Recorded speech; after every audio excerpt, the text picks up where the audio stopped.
Good morning. It's 10 a.m. on September 24th. It's a Monday. We're here in the Julian Samora Library of the Institute for Latino Studies. I'm Jahan Khajavi. I'm a MFA poetry student here at Notre Dame, and I have the pleasure to be with Farid Matuk, our visiting poet. And today we're conducting this interview as part of the Letras Latinas Oral History Project. I think that's good morning. I think that situates us here at time and place. I think it does. Thank you for being here, Farid. Thank you. It's a real pleasure. I think to get started in the interview, typically we like to know like origins, like where you were born, when you were born, a little bit about your family's maybe heritage background, those kind of things. Sure. So I've been thinking about this. The facts are I was born in 1974 in Lima, Peru. My parents were not married. My mother was born of two Syrian parents in a smaller town called Arequipa up in the Andes. She was working as an executive secretary for the Ministry of Health in Lima and met my father there. He came from Puno, which is another very small town up in the Andes on the shores of the lake Titicaca. And his heritage is mestizo, so a mix of Spanish and indigenous folks. Yeah, okay. They never married. I didn't realize until later, I don't know how late, but I always assumed I was a mistake, and my mom said that it was actually a planned pregnancy, that they had gone to some fertility ritual. So those are the facts, but I've been thinking about this. We were joking earlier, what if I say I came from Saturn? Yeah. as a way to kind of dislodge, or to think more deeply about heritage and location and origin. And the phrase that's been coming up for me for about a year now is being from the country of women. Ooh. Being from the country of women. Which would be Peru itself, or? No, I think I think it's a state of survival, mm-hmm. Vis-a-vis patriarchy. Uh-huh. The violence that my mom experienced through her life that I learned about in drips and drabs throughout our time together. She passed away in 2007. But the violence that she experienced is a huge backdrop for my thinking and my being and moving through the world.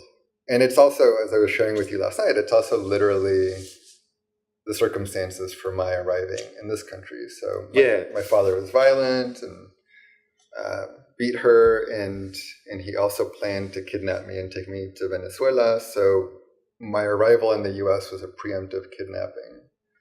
So I think about all the ways that she survived, she and her sister together. Who was in California? They came to California, right? They came to California, yeah. How these women banded together and survived and navigated what resources they had. And I don't just mean dollars or intelligence. I also mean resources in terms of what systems of power bigger than them offered them and took away from them. So, as I often say, the Syrian part of my family is fairly light-skinned in a Latino context. And so that color privilege or that fairness of skin was a kind of resource that my mother had and my aunt had to survive the violence of patriarchy. So somehow coming from the country of women is the best way I can, or feels like the most honest thing I can say about an origin that determines maybe the way I think or write or parent or relate now. Yeah, that's fascinating. I mean, it makes more sense than Saturn. Yeah. But of Lima, I mean, do you have memories of Lima? What Lima was like at the time for your mother, for other women, but also for... Fascinatingly different. I mean, it's a kind of adulthood I can't quite imagine today. So it's the late 70s. We're living in a high-rise apartment building. I clearly remember my mother getting dressed to go dancing. Oh. She had me at age 37, so she must have been 40 by the time I have these memories, 41. I remember women from other apartments that were friends of theirs coming down to our apartment and all getting ready together and going out dancing. I remember thin little spaghetti straps on polyester dresses. Oh, yeah. That's the moment. Yeah, it's the moment, yeah. And I guess I say that as a way to describe the city and the space, to say that they were living an adulthood that feels different from the adulthood that I live today in this economy and in this country. I mean, they had access to very, very affordable childcare, largely through the exploitation of female domestic labor of women who were indigenous. So darker-skinned women would charge very little money to be a nanny or a babysitter for me. So they had a kind of flexibility to live a social life along with their work life that feels foreign today. And even that conception of adulthood, that at 41 you would go out clubbing. Which is close to your age now. I mean, right, very close right? to my age now, yeah. Yeah, I'm 44 now. Do you remember having a lot of contact, I'm just curious personally, with the indigenous women who would be, if they were watching you, what that kind of like dynamic? The memories are very sparse, but I know I was cared for very closely. Yeah, it was a very safe. Yeah. And Lima itself, what I remember is I think of it as this kind of dustier version of LA. Oh. You know, it's a big pretty sprawl. dusty. Yeah, yeah. It's a sprawl on the coast, on the Pacific coast. And I don't know how true this is. It's been 20 years since I visited, but my memory of it, kind of my sense impression of going to the beaches or moving around the city is that there was just a lot of gray dust. I know the hillsides near the coast are very gray. But it's got this weird mix of London, too, in the sense of having these dense fogs and humidity that come around and stay for a very long time. So, yeah, it's a weird, kind of beautiful. Do you ever think about going back again? It's been 20 years since you were last there. Those 20 years kind of... Well, this year I think about going back unwittingly. You know, I think about... I know that the Trump administration has a commission to, I think they call it denaturalized citizens. So they're investigating naturalization applications. So when you're naturalized, you go from having legal residency to a passport citizenship. And so they're investigating applications for naturalization where they believe somebody lied. And then they're going back and stripping that person of citizenship. Yeah.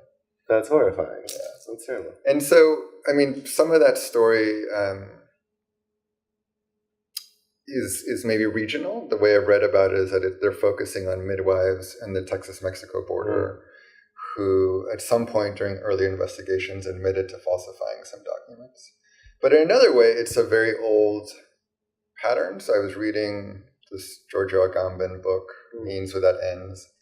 He's theorizing political imaginaries. And he talks about Western European countries in the 30s passing laws to make citizenship more of a blood right. So that kind of nationalist, ethno-nationalist tendency was apparently happening in places like France before Hitler ever had to step in and kind of take control. I feel like some in Italy, I mean, in Europe, some of that still kind of exists too in certain ways.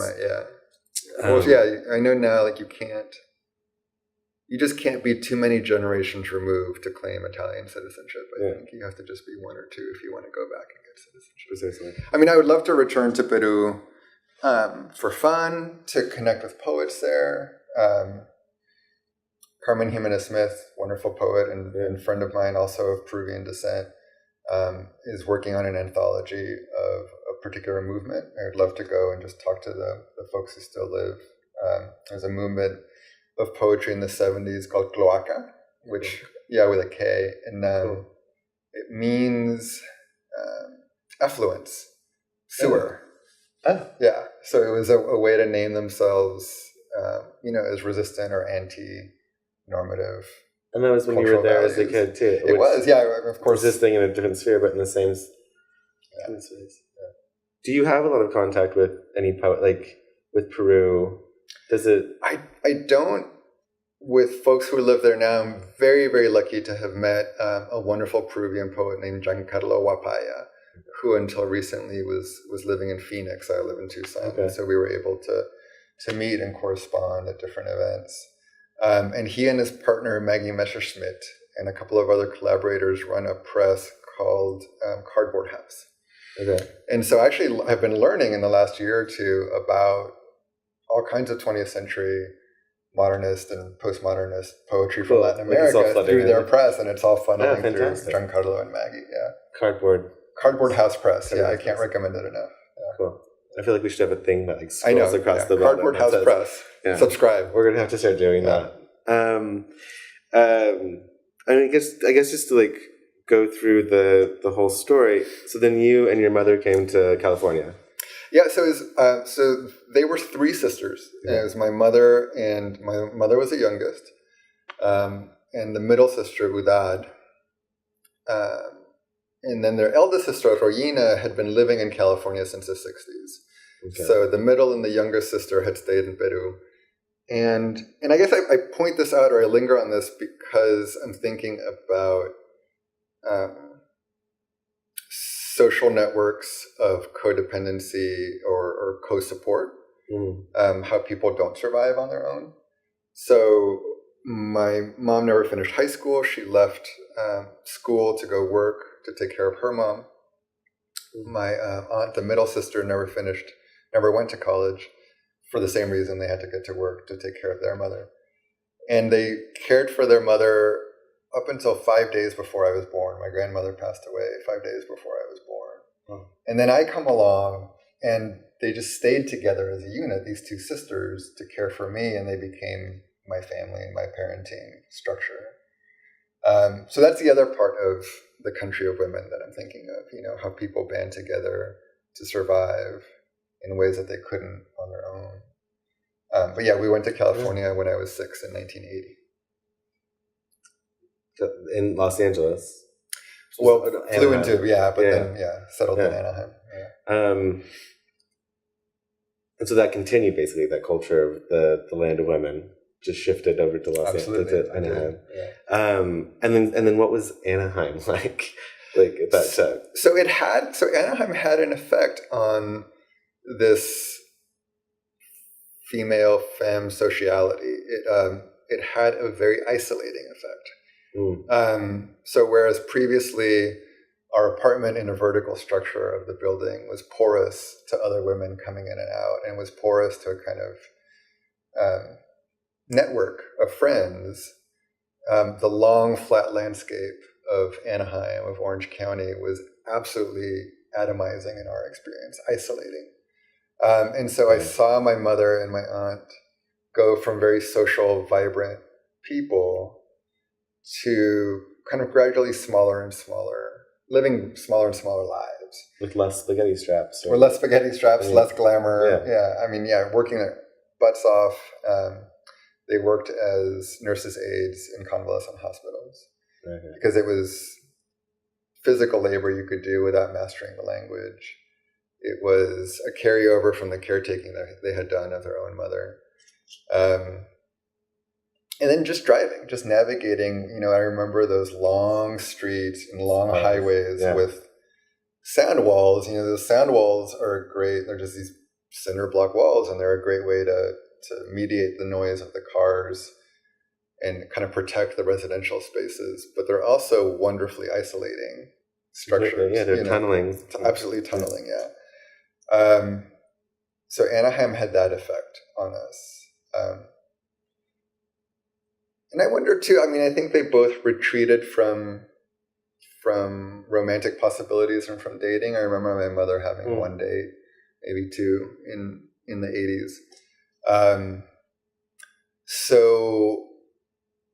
So that avenue of meeting other Latinx folks or other Peruvian folks who exist all around Orange County, certainly, yeah, wasn't there. So because of those choices that they made or survival strategies that they appealed to, it was a very isolating experience. But as you started to get older, did you start to connect to like Santa Ana's there and like certain communities that are like? I did not. No. I love nothing better than white kids. Yeah. Oh my God, I love me some white kids. Anaheim's got a lot of them. Yeah, Anaheim. I mean, Orange County. I'm jumping to a little. So there's a middle stage there where my close friends were African American, Italian American. There was a sense of not blonde. Okay. Anything but blonde. Anything but blonde, right? And as I got older, I started to date a girl who lived in Huntington Beach, and that's right. Yeah. So I was very enamored with affluent white adolescence, and the more time I could spend around it, the more exciting it seemed to me, until at some point I wasn't enamored with it. And this is the 80s. I mean, this is like Breakfast Club, sort of. 90, 92. Oh, 92. Like, yeah, at that point. Those kids are the Southern California white kids are kind of the Hollywood thing. Yeah, 90210. Our high school graduation tracked to 90210. Really? Yeah. So that was the moment. That was the moment, yeah. I'm not going to ask you if you're more of a Brendan or a Dylan, but what I wanted to ask you was about your relationship to English. So you came when you were 6 years old. You arrived with your mother and your aunt, all speaking Spanish. All speaking Spanish. My mom and aunt never learned Arabic from their parents. They knew a handful of curse words. Important things, yeah. Totally important things. Yeah. So, they weren't ashamed of Spanish, though they preferred to call it Castilian.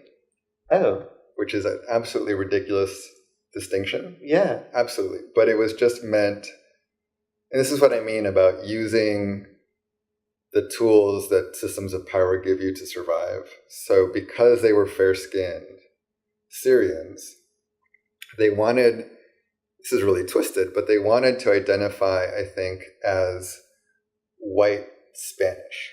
Mm-hmm. They spoke Spanish, but they didn't want to be darker-skinned, indigenous Spanish speakers. They didn't want to be associated with the waves of migrants who were coming to the same neighborhood that we were in Anaheim. They didn't want to be associated with Salvadoran folks and Nicaraguan folks and Mexican folks who were fleeing dangerous conditions. And so they just switched the sticker, basically. They switched the sticker, absolutely. Yeah. And so they wanted me to keep speaking Spanish, but there was this kind of cultural supremacist, racial supremacist edge to the way they wanted me to speak Spanish, right? Do you feel like that also contributed to not like the isolation maybe that you guys felt? Absolutely, yeah. Because though we were surrounded by other families who were Spanish speakers and Latino, Latinx, my mom and aunt were not keen on my playing with the kids in the neighborhood. So anyway, they wanted me to keep speaking Spanish, but I just acculturated to English in elementary school, and I kind of spoke Spanish at home, but English in the world. For a while, I would respond to my mom and aunt in English, even though they would speak to me in Spanish. And then I started to study Spanish in high school and through college, and then I taught elementary school bilingual ed right after college. And so just practiced Spanish every day with the kids. Oh. And then had different experiences living in Latin America in my 20s and in Spain a little bit where I got to practice my Spanish more. It's a good place to do it. Yeah. So going from there, your relationship to English, your relationship to Spanish, let's start talking about poetry, right? How did you, were the first introductions to poetry, English, Spanish, when, where, how, why? Yeah, so one of my older cousins had a really kind of cute little anthology of poetry. It was a bicentennial American poetry. So it's 1976. I remember it had a very 70s font on it and red, white, and blue. With the greatest hits.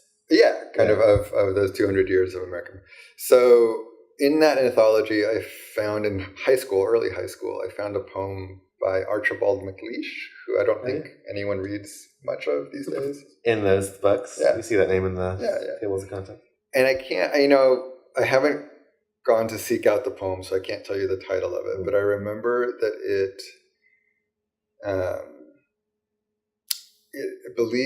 I believe it begins with a scene on a back porch of a family kind of being dismissive of one of their sons who's mute.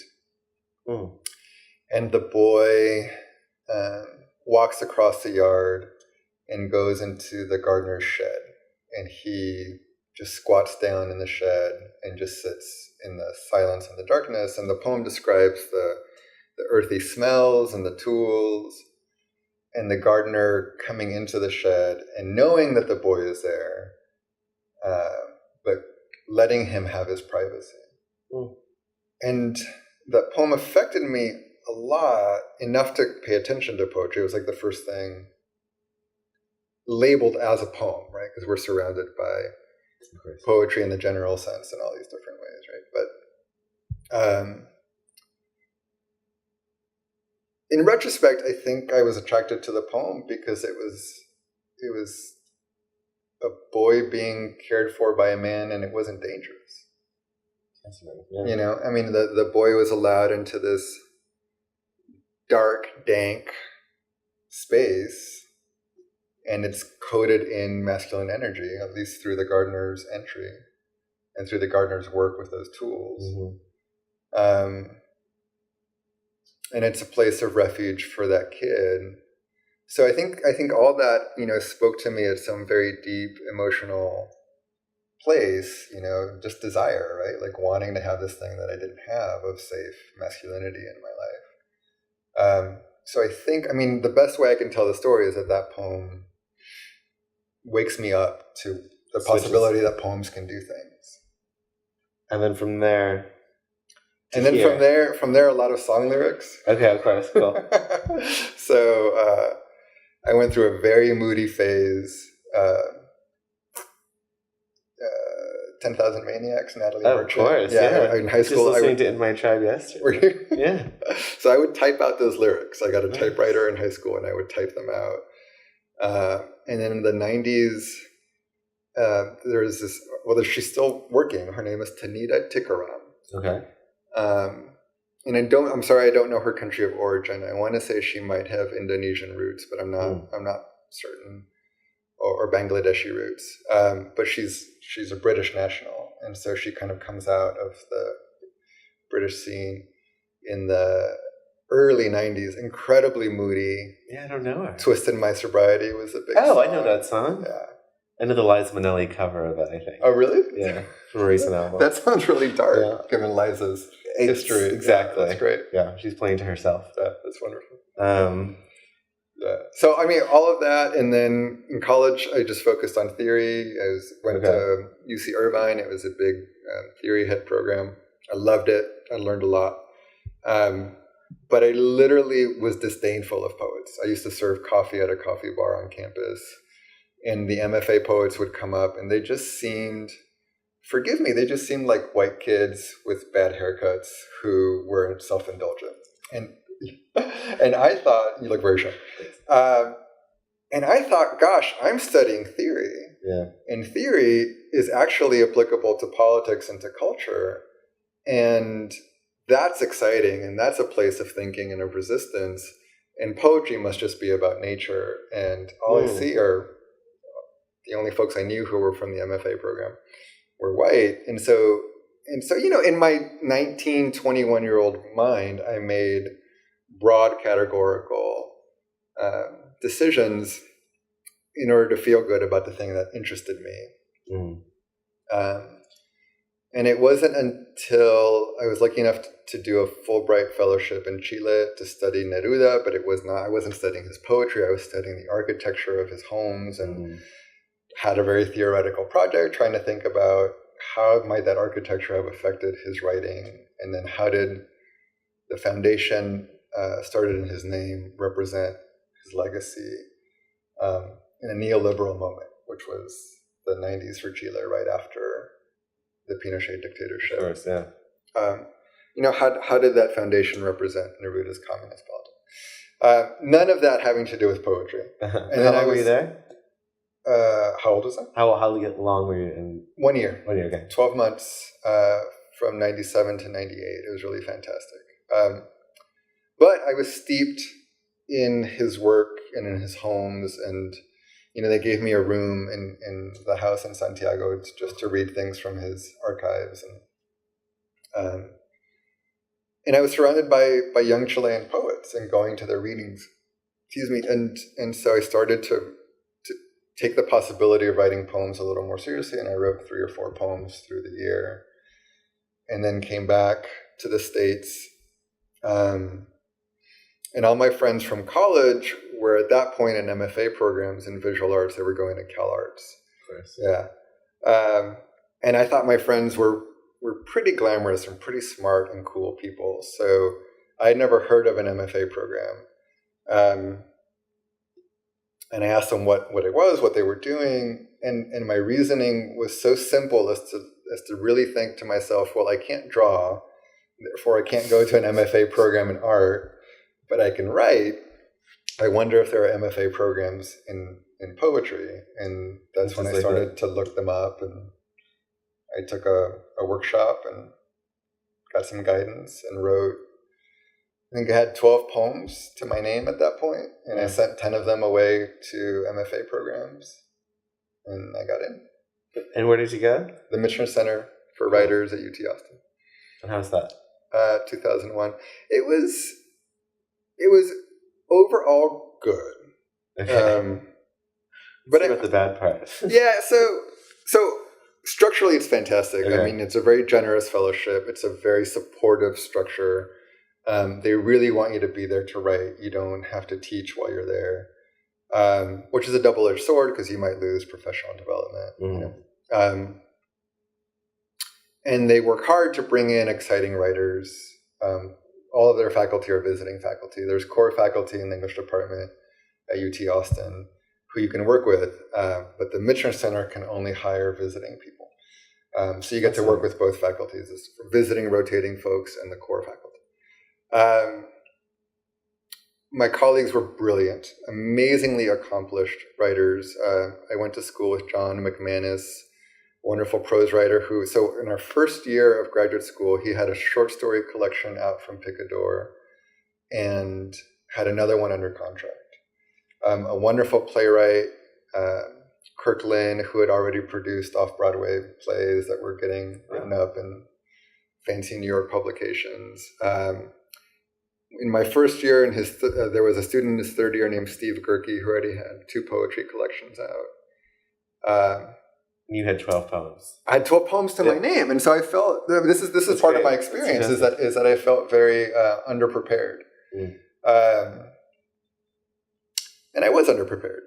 But at the same time, I also felt overprepared in terms of having critical conversations about race and power and difference that I had been steeped in as an undergraduate that were never foregrounded in our conversations in the MFA program,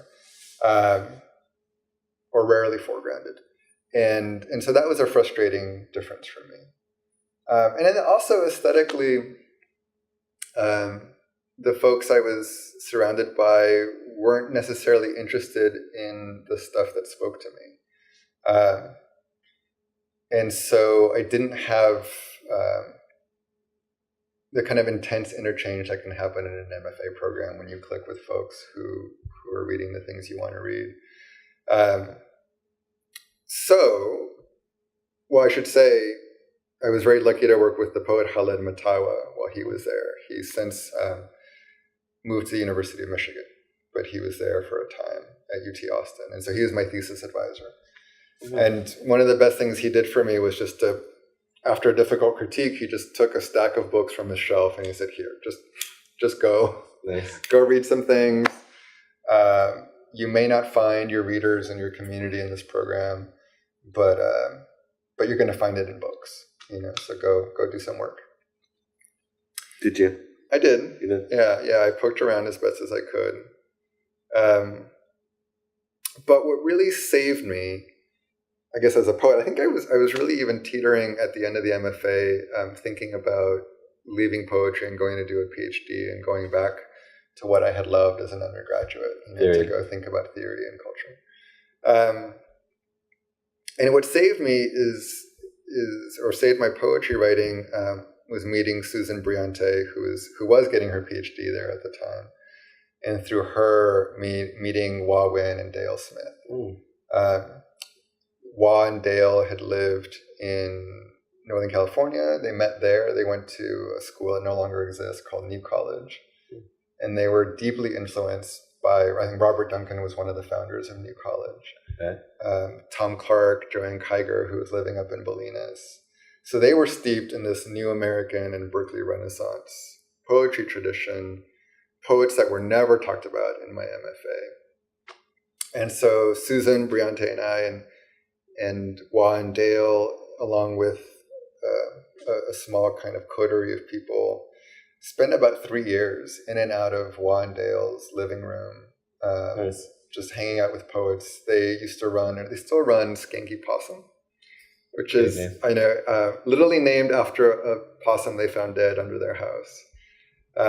And they ran a journal under that name and a book imprint. And I think occasionally they still publish books. This was through the Skanky 90s and Possum. 2000s. Yeah, please look up Skanky Possum. You have to go to archives.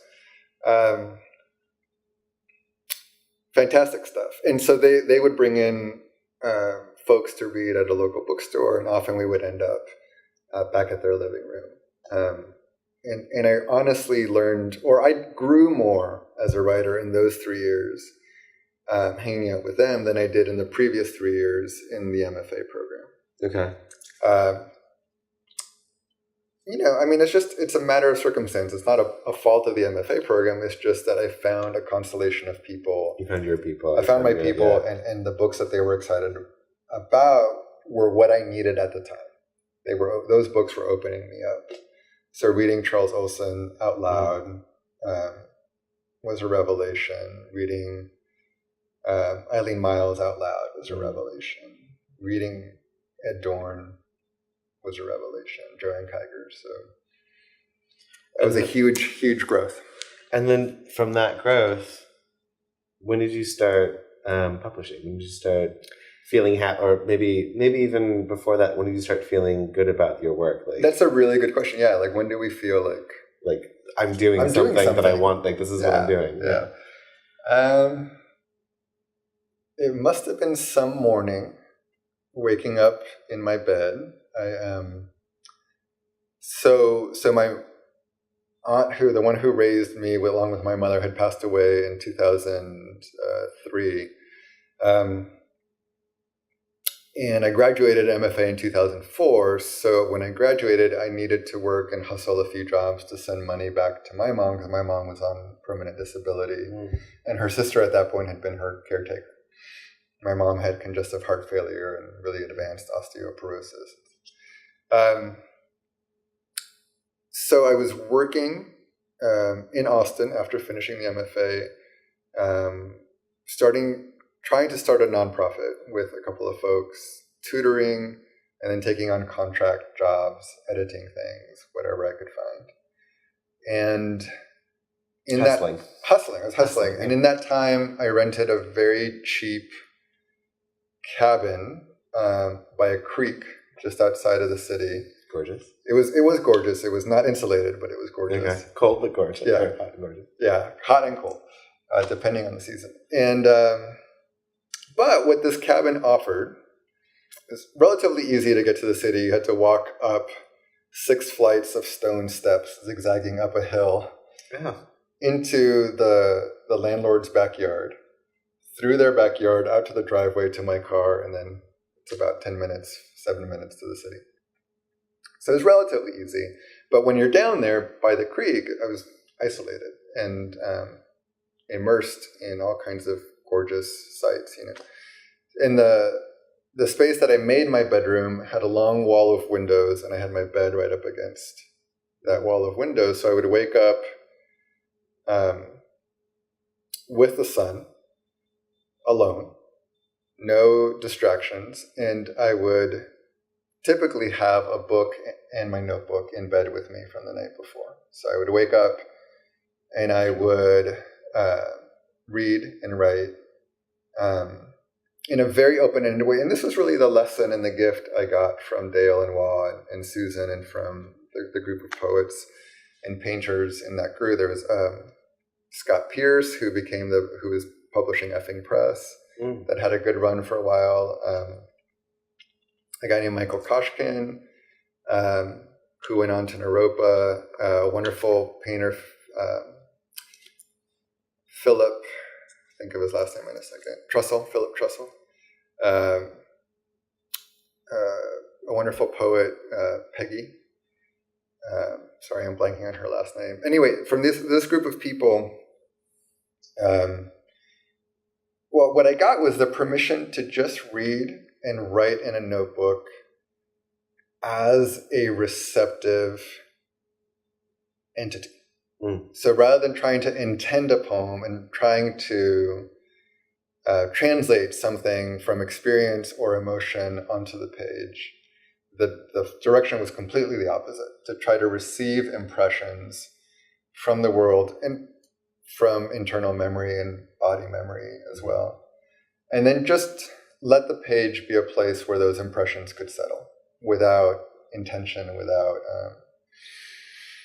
crafting as a place to start. And it's not the same as first thought, best thought. This is not stream of consciousness writing to fill a page. This is truly patient, waiting and listening and reading.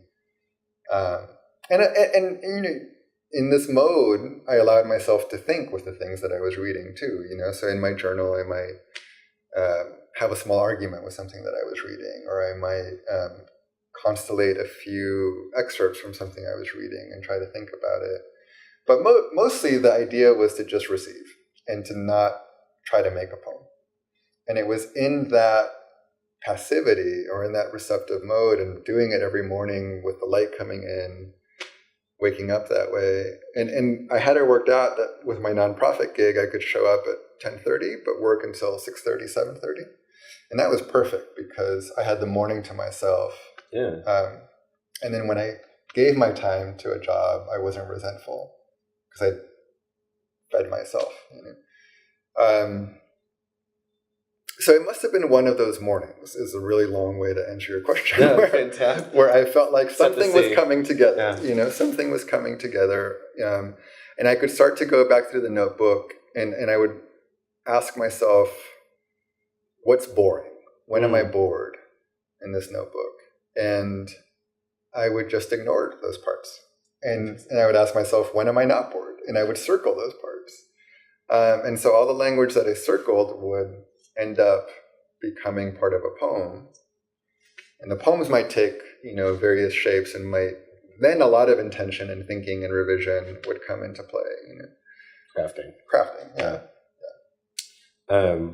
That's fascinating. And then from there to your published work. So I mentioned Scott Pierce and Effing Press, Dale and Waugh and maybe Scott. I think they were all working together to run the reading series. They invited me to read. I mean, I had no publications, you know, just paper. And I remember finishing the reading and walking out to the parking lot, and Scott came up to me and said, "Those sound like effing poems." And I thought he meant like, those sound like fucking poems, you know, like, he said, "No, I run this press, effing, you know, let's do a chapbook." And a friendship developed from that. And maybe a year later, we did a chapbook called Is It the King? Yeah. And that came out in 2006.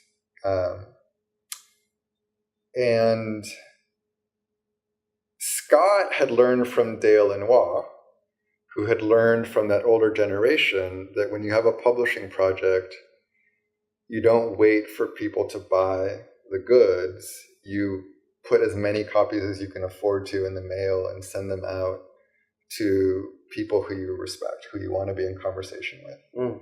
And so I think Scott had a mailing list of 250 names that he got from Dale and Waugh. And he would send out his books like that. And effing everywhere. Effing everywhere. Effing books, effing everywhere. And I think people started to read my work because of that. That's fantastic. And so back in the days of blogs, Jordan Davis, I remember, wrote about it. Yeah. And at the end of that year, Noah Eli Gordon was running a review column for Rain Taxi magazine. Okay. And he wrote very nice things about that chapbook. And so I guess that was the beginning of starting to be in conversation with people or having my name in print. And then this book, This is a Nice Neighborhood. It's fantastic. Thank you. What's the origin, the story, So I have a pattern now. So much like with the later work, Is It the King? I cannibalized parts of it to come into this book. But Noah Eli Gordon, because of reviewing for Rain Taxi, was aware of my work. And he was just starting a press with Joshua Marie Wilkinson called Letter Machine Editions. Yeah. And they solicited me for a book. It must have been 2008, 2009. And I remember sending them a file with the title, This Is Not a Book, because I didn't know how to make a book. I just had, 110 pages of stuff or something like that. And they said, we get it. We've been where you've been. Yeah. But thanks, but no thanks, because we have people lined up who have manuscripts that are polished, and we need to focus on those. Yeah, we have the books. We don't need the not book. Yeah.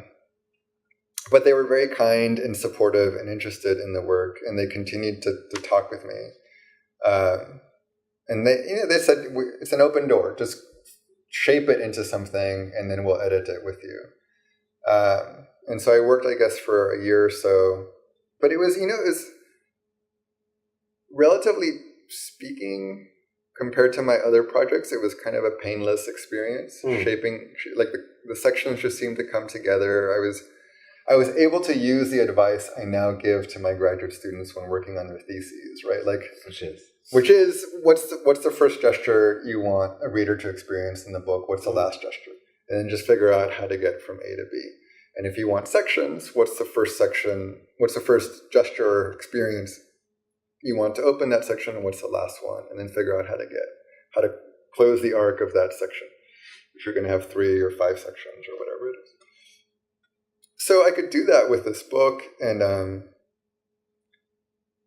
it was in making a book, we sometimes ask, like, this may be a good poem, but does it really need to be in the book? Is it already are the things that are important to this poem already being echoed somewhere else in the book?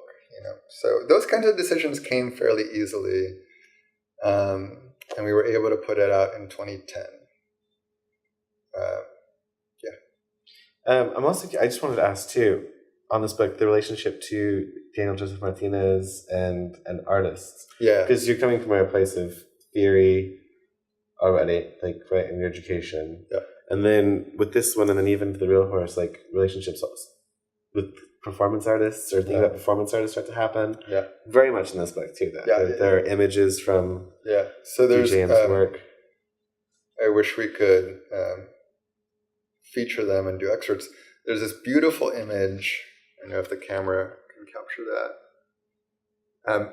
So I want to start with an image that's not by Daniel Joseph Martinez. It's the only image in the book that's by another artist. And her name is Jeannie Sims. And she's one of these brilliant people that I met as an undergraduate. She was actually getting her MFA in art at Irvine then.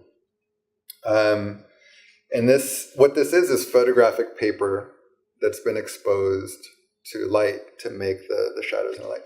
But I'd have to look up the name of the series, but I'll never forget the procedure for this series was that the way she describes it on her website or her artist statement is that she made love to photographic paper and then exposed the paper to light.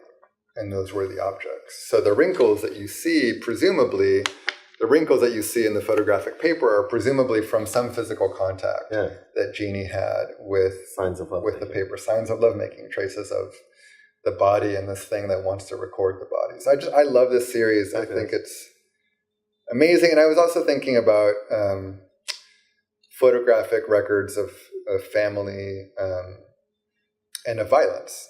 Violence has been turned into spectacle.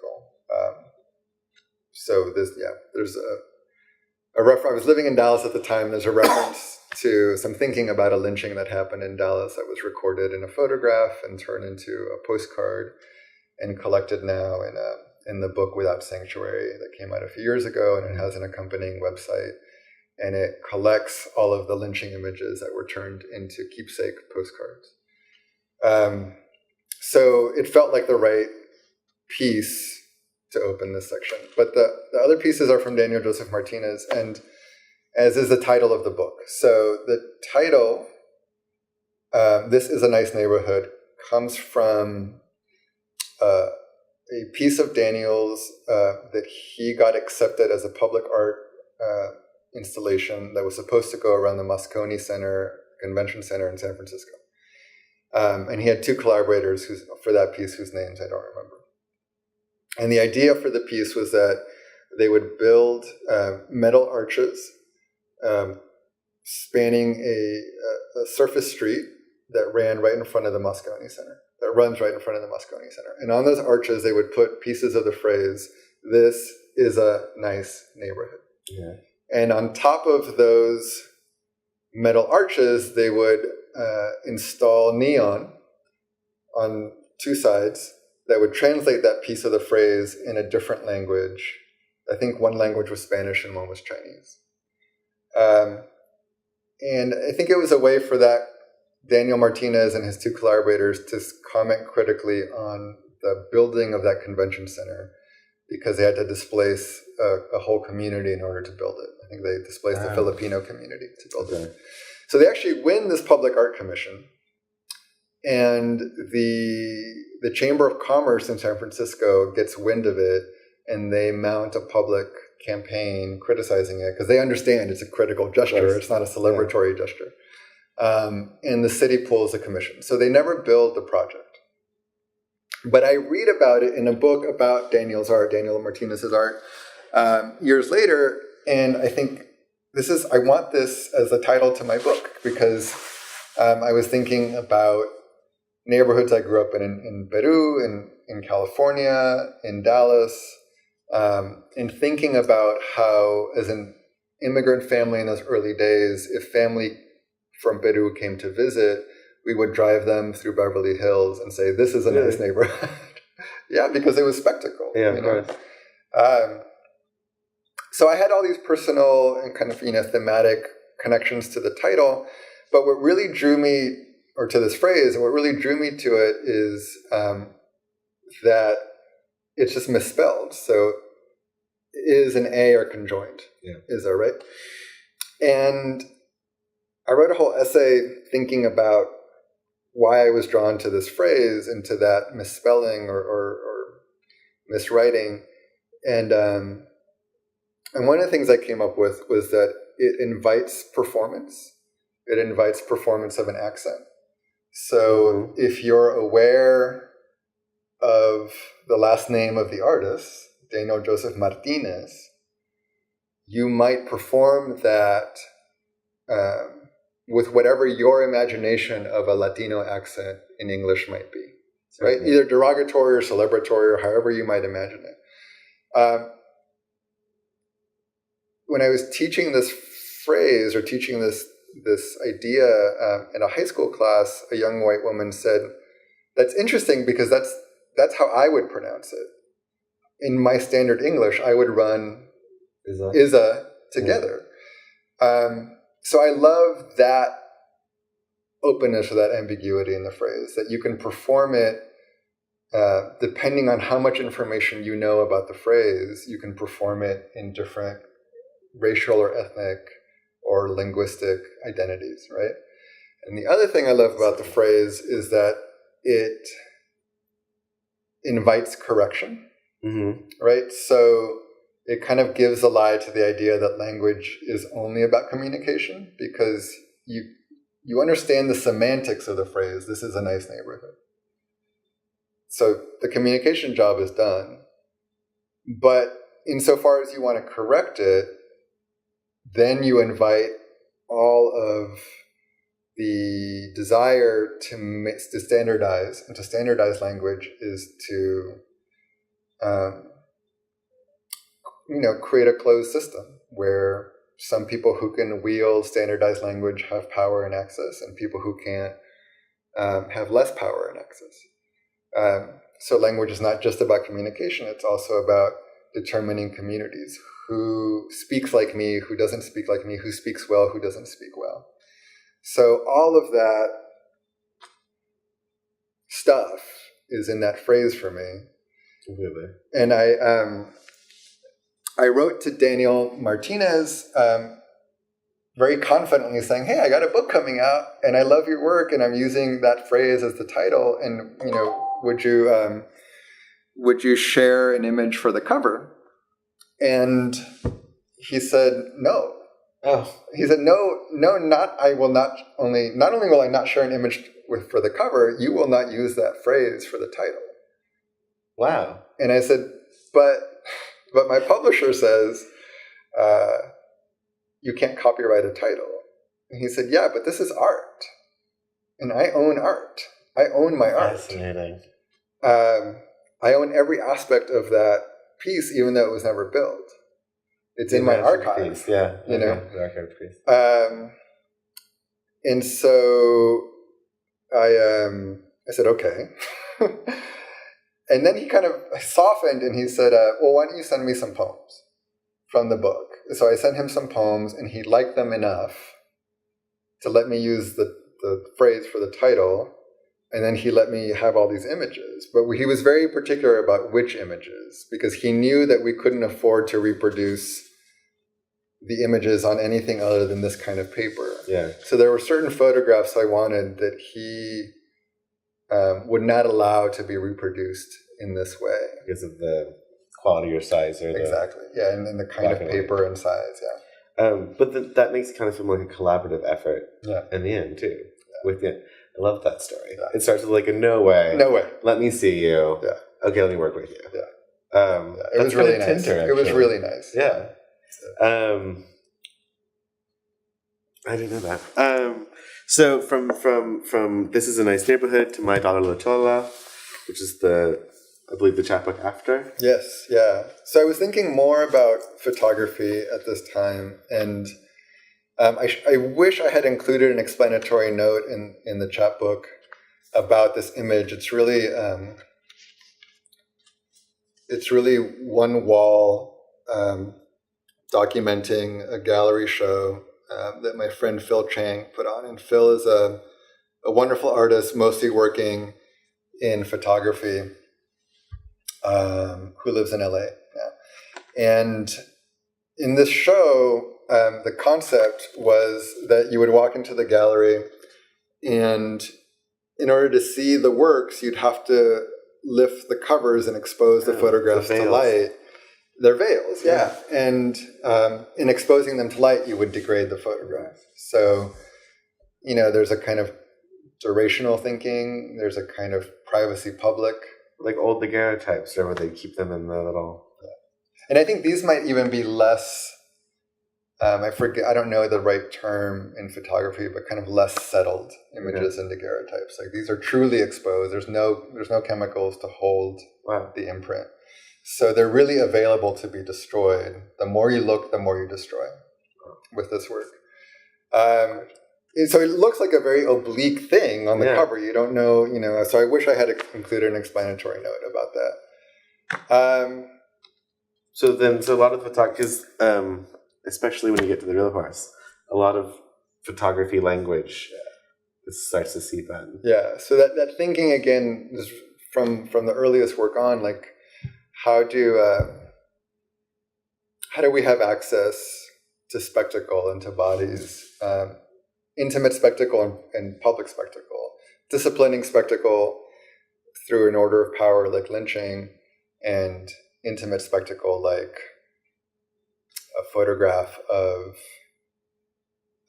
maybe a parent during childhood, moving their body in a kind of frivolous way that you wouldn't expect to see as a parent, in a way that you don't know them in real life. The Roland Barthes mother thing. Yeah, very much. So that thinking is just kind of continuous for me, I guess, so far. And my partner Susan and I had a kid in 2010. And so these poems are thinking about not all of, but I guess the questions and problems that come up that came up for me at that time in terms of suddenly finding myself, maybe the way I can describe it is to stand in this body as a cis dude coming from the country of women, and now facing some next iteration of a woman, right?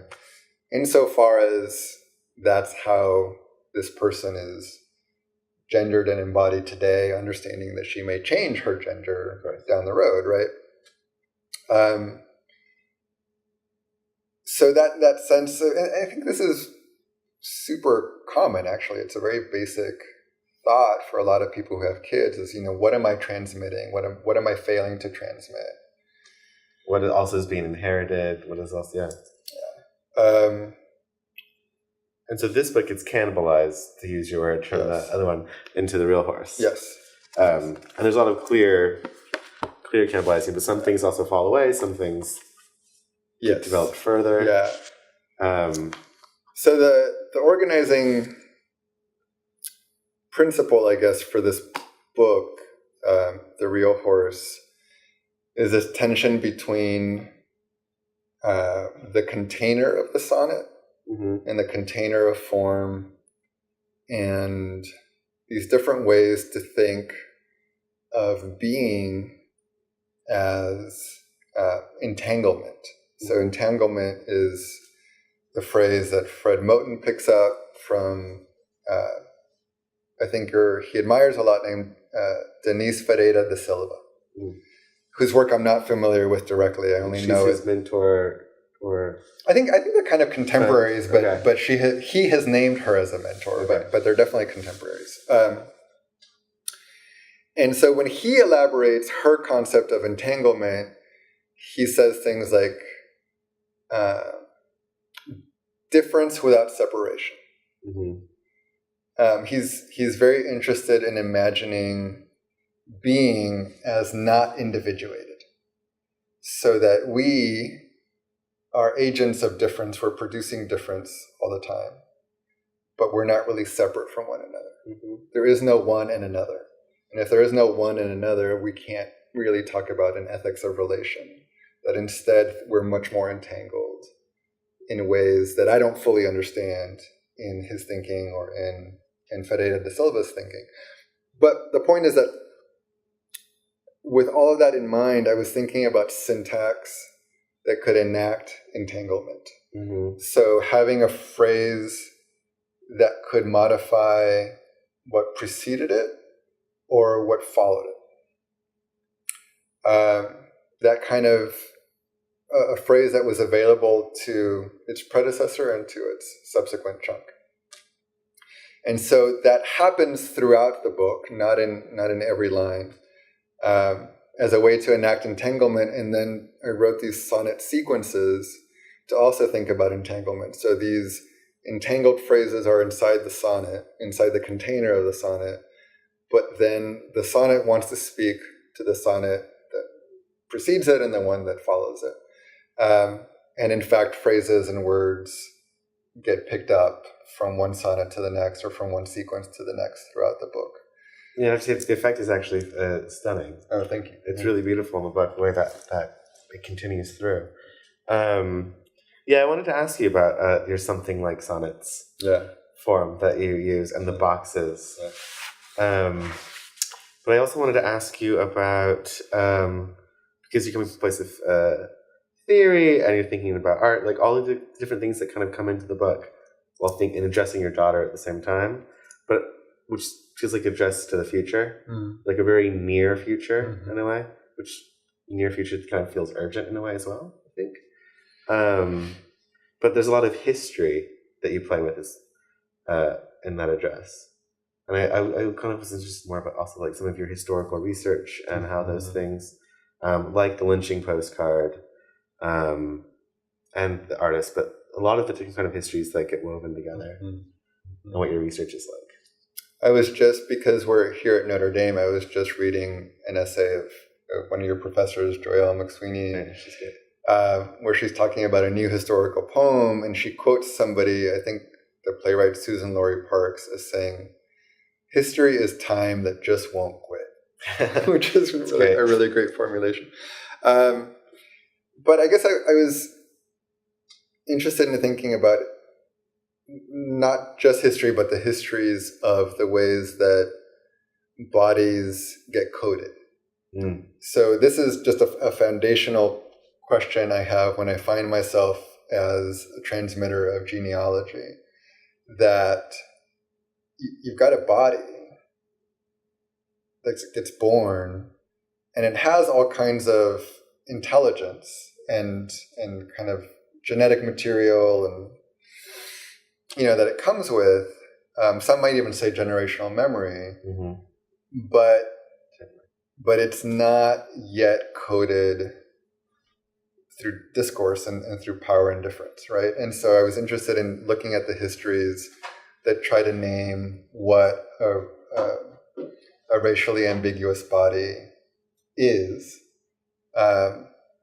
And I was also interested in looking at artists and performers who understood that they were being named and represented through discourses that wanted to organize their ambiguity, and then who then sought ways to perform. This is where the performance art comes from. Like Adam Menken. Adam Menken is fascinating. Yeah. So folks who are thinking of, how can I perform and use these